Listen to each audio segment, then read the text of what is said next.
Good morning. Hello friends. Today we are going to discuss about neighborhood concept. Generally the concept of the neighborhood unit, which was crystallized from the prevailing societal and intellectual attitudes of the early 19th century by Clarence Perry. It was a dramatic planning model for residential development in metropolitan areas. It was designed by Perry to act as a framework for urban planners attempting to design functional, self-contained and desirable neighborhoods in early 20th century. It continues to be utilized progressively and adopted in such a way as a means of ordering and organizing any residential community in a way which satisfies contemporary social, administrative, and service requirement for satisfactory urban existence. So neighborhood, it is a small unit which serves the local community and encourages them to foster a neighborhood spirit or relationship which seems to have been lost in modern life.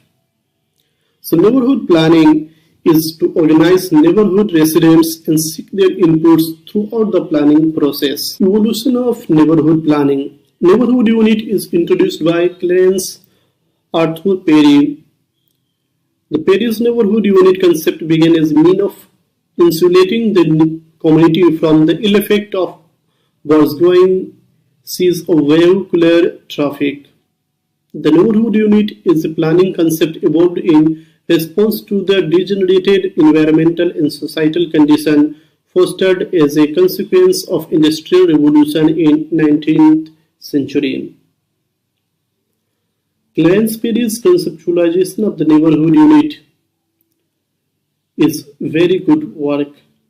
The necessity for a formula such as this was attributed to the rise of automobiles in early 20th century during a period where roads sense had not yet amalgamated with the social conscious, and many of the urban tools we now use to manage the threat posed by vehicular traffic did not exist or were not in abundance.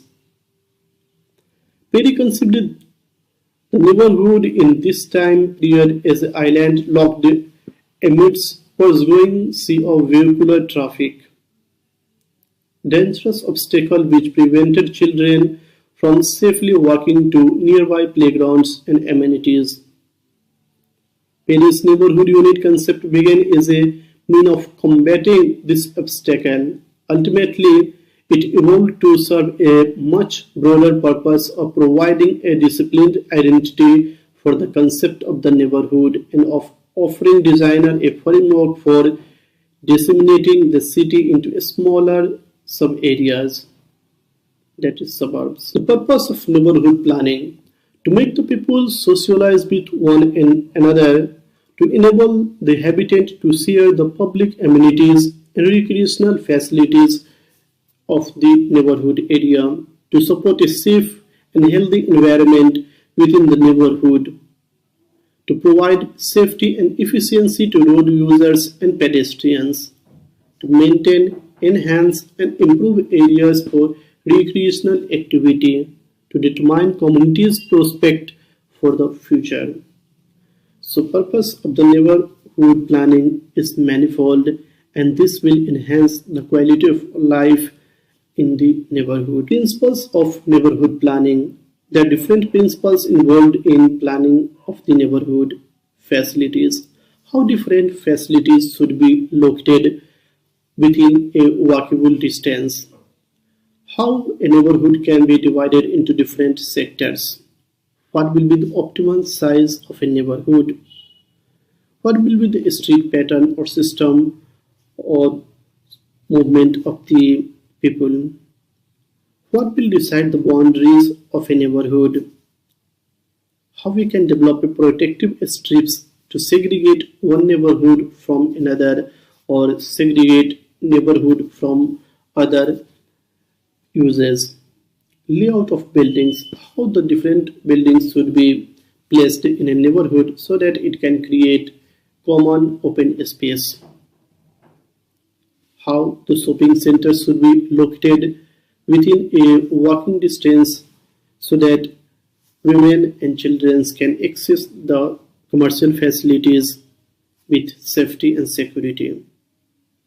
How community centers should be located within a neighborhood area, and how this can be accessed by different categories of the people like olds, children's, women's. So optimal size of a town should be divided into self-contained unit or sectors of 10,000 population.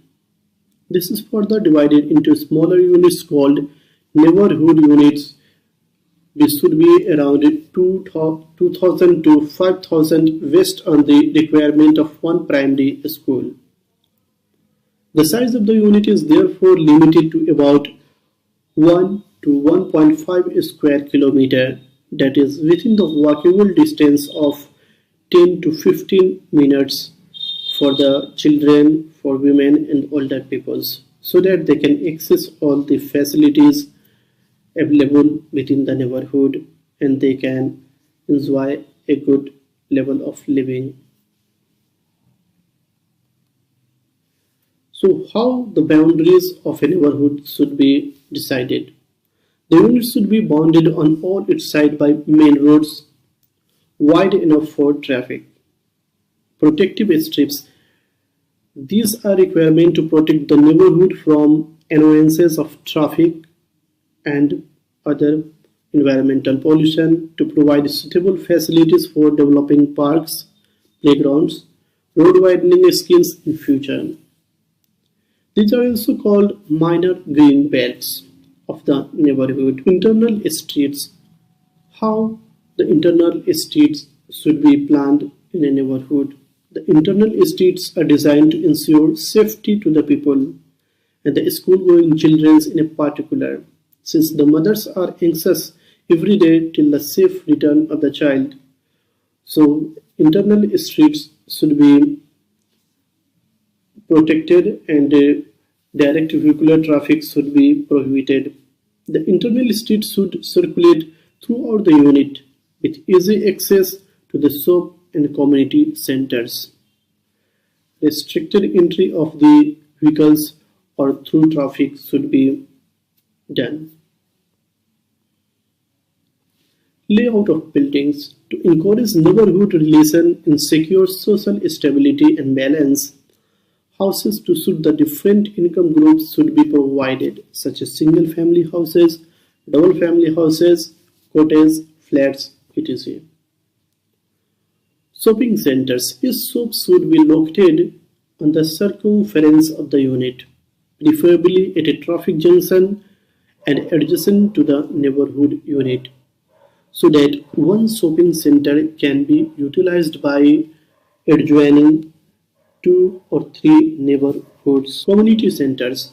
Each community will have its center with social, cultural and recreational facilities and amenities. Such facilities should be required for the family for their comfort. Convenience should be within easy reach. These include the primary schools, temples, club, retail shop, a sports center, recreational centers, etc.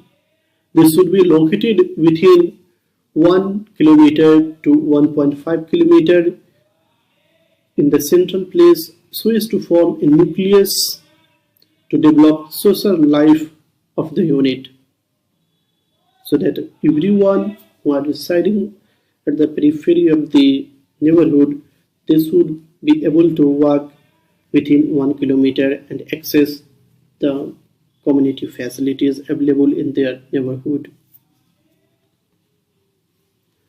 So there are different elements of neighborhood planning: residential facilities, commercial facilities, recreational facilities, health facilities, and road network. So all these elements should be planned and developed in an integrated manner.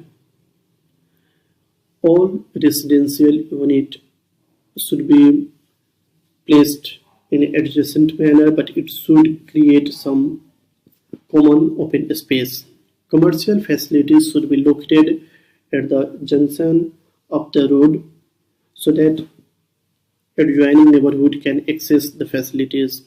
Recreational facilities should be in the community centers, it should be placed centrally within a neighborhood so that all people of the neighbor can get together there and enjoy the facilities. Health facilities can also be provided along the road network near the traffic junctions, or it can be also a smaller scale health facilities can be also integrated within the community facilities. Internal road connectivity should be so as not to promote the through traffic within the neighborhood. It should discourage vehicular entry within the neighborhood area. So what are the different benefits that one can get from a good neighborhood planning? It makes the people socialize with one another.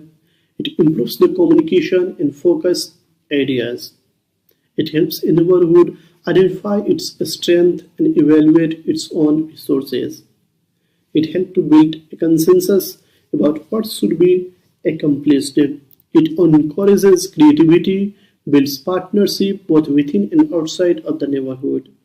People of neighborhood interact with one another at the community center and they get to know each other. It enables others to become more informed and responsive about the policy, financial decisions of the local government and how they can implement it, how they can improve the workability within the neighborhood. They can decide, they can discuss with one another. So we can promote